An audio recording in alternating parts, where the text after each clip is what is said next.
Noong April 3, 1997 sa lungsod ng Seattle, Washington, bandang alas 11 ng umaga, isang tawag sa 911 ang natanggap ng mga operator. Isang tawag na magbabago sa kasaysayan. Hello, 911, what's your emergency? There's a black man. He's carrying something that looks like a samurai sword. Okay, calm down. Please don't racial profile. Does he appear to be dangerous? He's just standing there, but everyone's freaking out. What is your current location? 2nd and Pike. Okay, I want you to stay on the line. I'm going to alert law enforcement of the situation. Just send help now, stay please. calm for me, okay? Ang tawag na ito ang naging mitsa ng isang 11 oras na tensyonadong komprontasyon na naging dahilan para makilala sa kasaysayan ang tinaguriang Seattle Street Samurai. Matapos paulanan ng tear gas at makaranas ng kung anu-anong taktika ng pulisya, matapang na tumindig ang lalaki na tila ba may lakas na higit pa sa karaniwan. Ang lalaking ito ay hindi basta-basta susuko ng walang laban. Maraming tao sa internet ang nakarinig na ng kwento tungkol sa kanya, pero matagal na ito. Kaya naisip kong magbigay ng kontribusyon sa pamamagitan ng paggawa ng isang video upang maipakita ang kakaibang pangyayaring ito. Nakapagtataka lang na walang gumagawa ng video tungkol dito dahil sobrang wild nito. Sa suot lang niyang salamin at may hawak na samurai sword, napigilan ng lalaking ito ang isang buong hukbo ng pulisya sa loob ng 11 oras. Naharap siya sa lahat, mula sa tear gas hanggang sa suhol na isang Big Mac. Pero sa kabila ng lahat, nanatili siyang nakatayo. Ang pangalan niya ay Tony Allison, pero sa araw na iyon, iginiit niyang tawagin siyang Apollo, kahit ng mga pulis. At ang lahat ng ito ay nagsimula nang wala siyang ginagawa. Sa katunayan, hindi talaga nagsimula ang insidenteng ito sa tawag sa 911, at ito ay isang biro lamang. Ang totoo, isang off-duty na pulis ang unang nakakita sa kanya. May nagulat tungkol sa isang lalaking naka-camouflage pants at leather jacket na umano'y nakakaistorbo.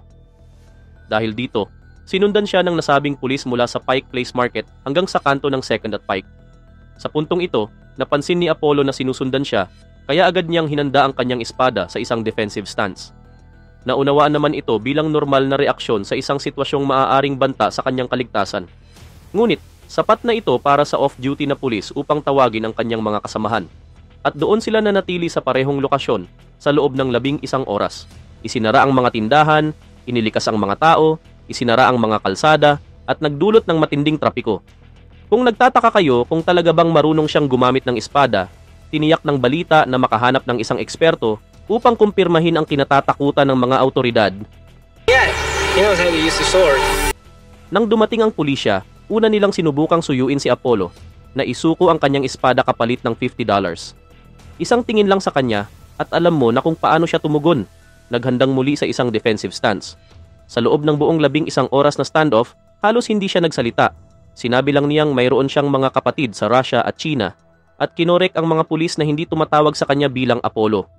Bukod dito, binanggit din niya na siya raw ay sinapian ng mga demonyo at gusto niya silang labanan. Dahil hindi nila mapilit si Apollo na isuko ang espada, nag-isip ang mga pulis ng bagong plano. At ito ang kanilang naisip. It's your McDonald's Big Mac. You've got to take... Isang McDonald's Big Mac. Oo, seryoso ito. Sinubukan nilang suhulan siya gamit ang isang Big Mac. Dahil hindi siya natinag sa taktikang ito, inakala ng mga pulis na baka may mental health issues siya. Kaya sinubukan nilang i-trigger ang mga posibleng sintomas ng schizophrenia. Pero kahit anong gawin nila, nanatili siyang matatag. Sa puntong ito, hindi na alam ng pulisya ang gagawin. Hindi naman siya umaatake, pero kailangan nilang makuha ang espada mula sa kanya. Naisip nilang takpan siya ng lambat, pinaputukan siya ng tranquilizer darts, pero walang epekto. Sinubukan din nilang barilin siya gamit ang riot pellets, yung maliliit na beanbag rounds. Hindi ko alam kung naaalala nyo yung eksena sa Jackass, kung saan binaril si Johnny Knoxville gamit ang ganitong bala. Sinasabi nilang, mas hindi nakamamatay ito, pero pagkatapos niyang tamaan, nakahiga siya sa lupa. Hingal na hingal sa loob ng 20 minuto. Samantalang itong si Apollo, parang wala lang. Matapos tamaan ng 2 pang napaka-unfair na suntok sa maselang bahagi ng katawan, nakatayo pa rin siya. Paulit-ulit siyang tinamaan, pero hindi siya bumigay. Wala siyang balak sumuko. Kaya naman nagdesisyon ng pulisya na gumamit ng tear gas. Pero kahit ito, hindi umubra. Ang tao ay tila may lakas na lampas sa normal. Tinanggap niya ang tear gas na parang wala lang. Sinubukan siyang buhusan ng tubig mula sa isang fire hose. Umaasang mawawalan siya ng hawak sa kanyang espada. Pero nang hindi ito gumana, tinaasan pa nila ang pressure ng tubig sa pinakamataas na level at kinorner na siya gamit ang isang hagdan. Ang mga pulis ay sumunod daw sa protocol ayon sa aklat ng tamang pamamaraan. Subalit, kapag tiningnan mo ito mula sa ibang perspektibo, sino nga ba talaga ang may mali rito? Gumamit sila ng sandata na may beanbag rounds, na may lakas katumbas ng suntok ng isang heavyweight boxer. Gumamit sila ng tear gas na hindi lang nagpapaluha, kundi nagdudulot din ng matinding hapdi sa balat at hirap sa paghinga. Ginamitan siya ng tubig na may lakas ng isang bagyo. At sa huli, kinorner siya gamit ang hagdan, poste, at riot shields. Ayon sa kanila, by the book nga raw ito. Ano sa tingin nyo? Masyado bang labis ang paggamit ng puwersa sa sitwasyong ito? Ipaalam sa akin ang inyong opinyon sa mga komento. Maaaring iniisip mo na sapat na ang pinagdaanan ng lalaking ito, ngunit hindi pa tapos ang trahedya sa kwento ni Tony Apollo Allison.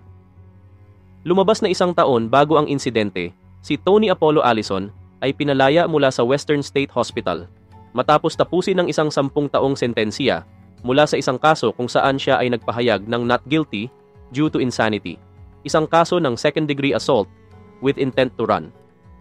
Bago pa mangyari ang insidenteng ito, isa siyang alkoholikong homeless na naglalakad sa lansangan na may espada sa kanyang likuran. Ngayon, siya ay isang taong may pangalang nakaukit na sa kasaysayan. Kalaunan, siya ay muling dinala sa Western State Hospital. Subalit, ang kanyang kinaroroonan sa kasalukuyan ay nananatiling isang misteryo hanggang ngayon. Sa isang nakakagulat na pangyayari, sa tingin ko ay natagpuan ko siya, o kahit papaano, may potensyal na ebidensya na siya ay buhay pa at patuloy na pinoprotektahan ng lungsod. Noong 2021, isang ama ang kasama ang kanyang anak sa Bitter Lake Playfield. At habang dumadaan sila sa isang kampo ng mga homeless, napansin niya ang isang kakaibang makinang na bagay na nakausli mula sa mga tambak ng basura.